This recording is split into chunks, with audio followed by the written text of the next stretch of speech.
Thank you. Thank you, and good morning. Thank you to Amcham Vietnam, to the US government, to the Vietnamese government for including me in this year's Vietnam-US Coordination Forum. I have to say, I wish I could be there with you in Ho Chi Minh City, where I understand it is a very pleasant 29 or 30 degrees over there, unlike in Washington, where it is actually a quite unpleasant -2 degrees, and then much nicer to be in Ho Chi Minh City. As you gather for this forum, I know you all welcome the continued strengthening of the Vietnamese-US relationship and are hoping to see these ties further grow and flourish.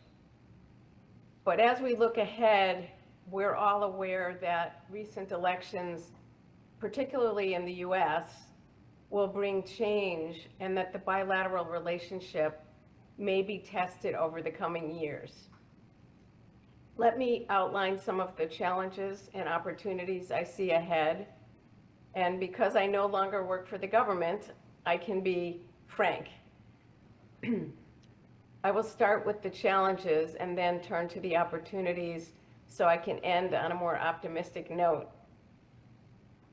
The first and most obvious challenge is the US trade deficit with Vietnam.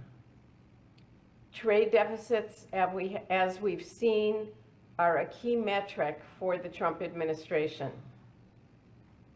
Vietnam's trade deficit with the United States has grown significantly, and the most recent 2024 year-to-date total is $90.6 billion. That's the third largest deficit after China and Mexico, and a third larger than the next highest country on the list, which is Germany. Vietnam is the only Southeast Asian country in the top 10 list, and it has a deficit more than triple that of the next Southeast Asian country, which is Thailand, that stands at number 11 on the list of trade deficit countries. Vietnam's trade deficit has grown rapidly over the last decade, nearly quadrupling in the last 10 years. Even just looking back to 2017, the beginning of the first Trump administration, and after the Trump administration went after Vietnam as a currency manipulator, the deficit has grown by a factor of nearly 2.5. So the trade deficit will clearly put Vietnam in the line of fire, even though Trump has not made any threats on social media targeting Vietnam yet.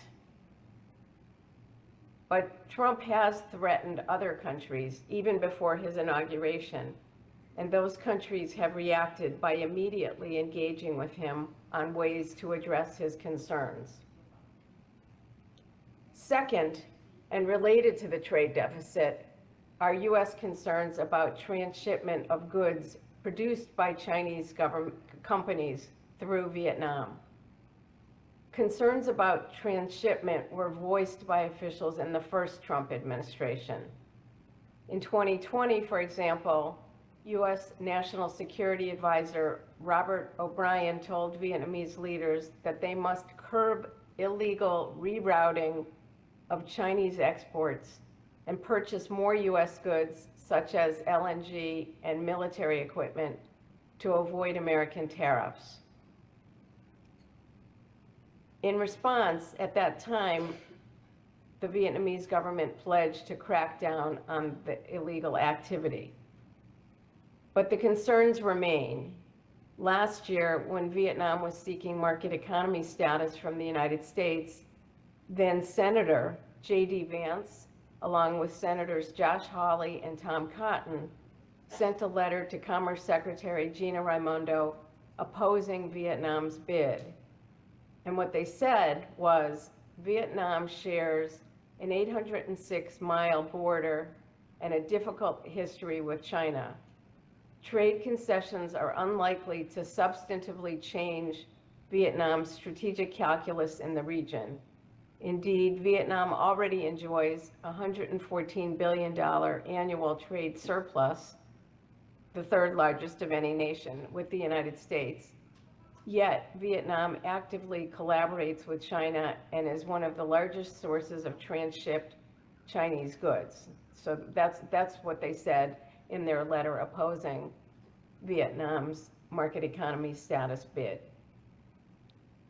So not only are these concerns about transshipment from China through Vietnam still active, but new concerns have emerged about goods produced by Chinese multinational companies that have moved to Vietnam to export there, and thus they can avoid US tariffs that have been imposed on China. It is not lost on US observers that China is now the top source of FDI in Vietnam, especially in manufacturing, nor that China's share of US imports has declined over the last 5 years as Vietnam's share has doubled. The Trump administration will likely want to address these transshipment issues. So what does all of this portend?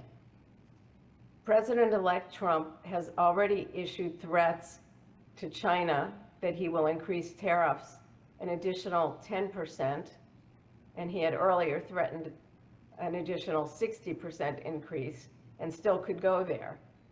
And he has also threatened to impose a 25% tariff on both Canada and Mexico. Separately, during the campaign, Trump called for a 10% global baseline tariff across all countries. Some observers have argued that Trump doesn't have the authority to impose these tariffs, but he actually has various authorities he could use, including the International Emergency Economic Powers Act, or what we call IEEPA, which could allow him to act quickly. IEEPA gives the president the authority to prohibit transactions and regulate trade, which is interpreted as allowing the imposition of tariffs after declaring a national emergency based on an unusual and extraordinary threat to U.S. national security, foreign policy, or economy. So clearly, he has authority under IEEPA to do what he has threatened to do. Other observers have argued that Trump may ultimately choose not to impose the tariffs he has threatened out of fear of the market reaction or the economic impact on the U.S. economy, and that instead he'll take a more strategic approach. In considering this, it's useful to bear in mind several points. First, Trump has made very clear his desire to restore greater balance globally to the U.S. current account. And as I noted earlier, this is and has long been his #1 priority. He also believes that tariffs were effective in achieving their goals in his first administration, and that they did not cause the economic dislocation and market disruptions that many economists had predicted. And lastly, I would say that the administration's desire for increased tariff revenue to offset at least some of the planned tax cuts is another reason why he may go forward. This interest in additional tariff revenue raises a separate set of questions on the goals of Trump's tariff threats, which some see as leverage. But if tariffs are a source of revenue to pay for tax cuts, then they can't also be leveraged to be negotiated away. But all of that and how the new administration will decide to go forward is a question for which we will have to await an answer. But even if the Trump administration takes a more strategic approach to imposing tariffs, as his Treasury Secretary nominee and others likely will advocate for, Vietnam is still likely to be in the crosshairs. Ultimately, this may mean negotiations on ways to significantly reduce the trade deficit, including by lowering Vietnam's tariffs to achieve reciprocity in our respective tariff schedules, to have the Vietnamese government commit to more purchases of US goods, and to take actions to address transshipment issues, among other commitments. Finally, for those who hope the importance of the military and strategic relationship and the comprehensive strategic partnership signed last year will lead the Trump administration to give Vietnam a pass, I think they're likely to be disappointed. The U.S. clearly wants the military and security relationship to continue to grow, but in its view, the economic and defense and security relationships operate on separate tracks entirely. The Trump administration will see no inconsistency between efforts to address the trade imbalances, which they view as a reflection of unfair trade practices, and their interest in coordination to deepen the overall bilateral partnership. So to summarize, the challenges ahead on the trade front are real, they're complex, and they're imminent.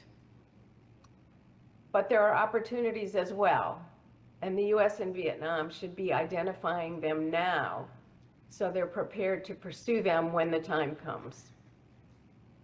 Before turning to those potential opportunities, let me note that personal relationships with President Trump and his administration will be key to managing and further building the bilateral relationship.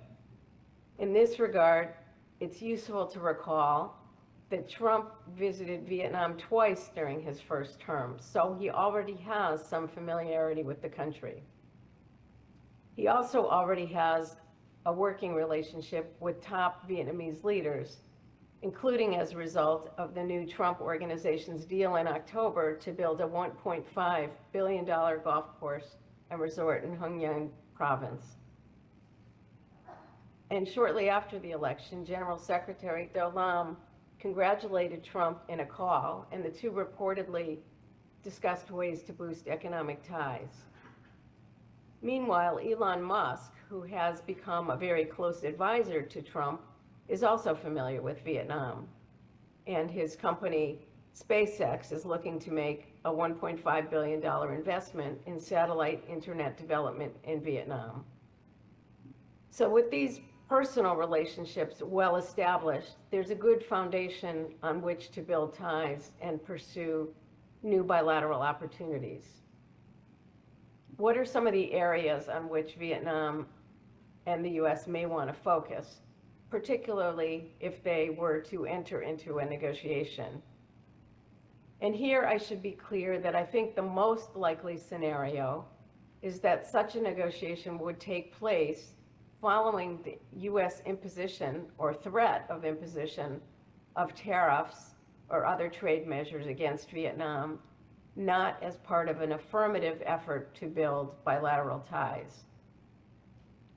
Even if such talks were initiated as a means of lifting new U.S. tariffs, the goal should be a win-win outcome, which would likely lead to stronger and more durable outcomes. For the U.S. government and U.S. companies, there are unique opportunities in the Vietnamese market, but there are also market access issues that need to be addressed to allow the relationship to achieve its full potential. For Vietnam and Vietnamese companies, access to the U.S. market remains vital. Strengthening the relationship will help it achieve its goal of moving up the development ladder and becoming an upper middle income country by 2035. Vietnam and the U.S. have had experience in crafting such win-win agreements, including in the TPP negotiations, which I know are three letters many are loath to utter in a row in the United States. But those negotiations were conducted with mutual respect and with the understanding that all parties need to benefit for the effort to be successful. Our objectives with Vietnam in TPP negotiations were detailed, wide-ranging, and in many cases challenging for Vietnam. But Vietnam recognized that reforms it agreed to make as part of the agreement would strengthen its economy and its ability to attract trade and investment and help it shift from low-cost, labor-intensive manufacturing to higher value-added and high-tech manufacturing. And even after the U.S. dropped out of the TPP agreement, the agreement, along with Vietnam's other FTAs, has helped it advance these goals. Similarly, the Indo-Pacific Economic Partnership proposals were demanding in some cases for Vietnam. But the IPEF also focused on areas that are priorities to Vietnam, including the environmental transition and digital transformation. While the Trump administration is unlikely to continue IPEF in its current form, Vietnam and the United States can pursue opportunities to work together on critical minerals and clean energy technology of interest to both sides.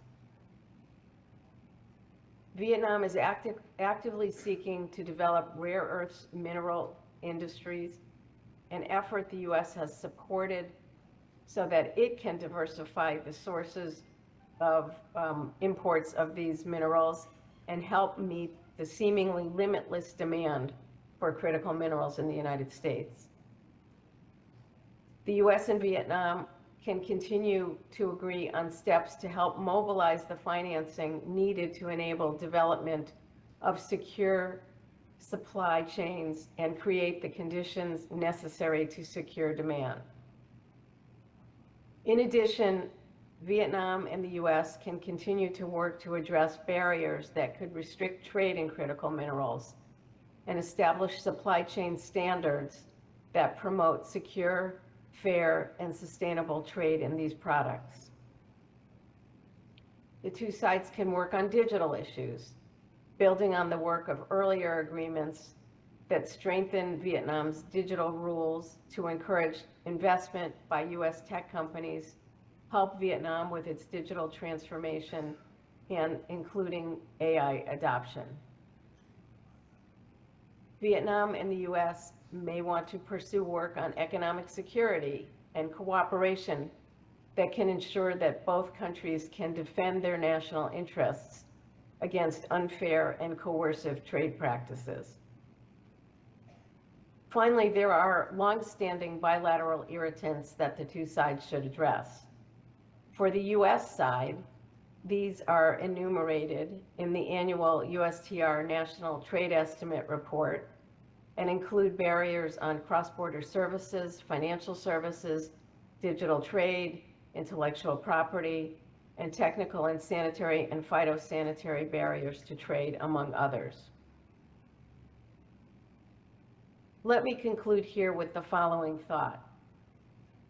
I have heard many express worries over the past few weeks about the potential challenges ahead, including for the U.S.-Vietnam relationship, which many of you have worked to develop and nurture over the past 3 decades. But with Inauguration Day in the U.S. less than 2 months away, it is more constructive to focus on the fresh ideas, energy, and opportunities a new administration can bring. As it further develops its strategy, the new Trump team would greatly benefit from the input and insights of the business community and other stakeholders, as would the Vietnamese government, which will have to determine how to respond to U.S. policy. Thanks again for including me in today's discussion, and I look forward to the sessions to come.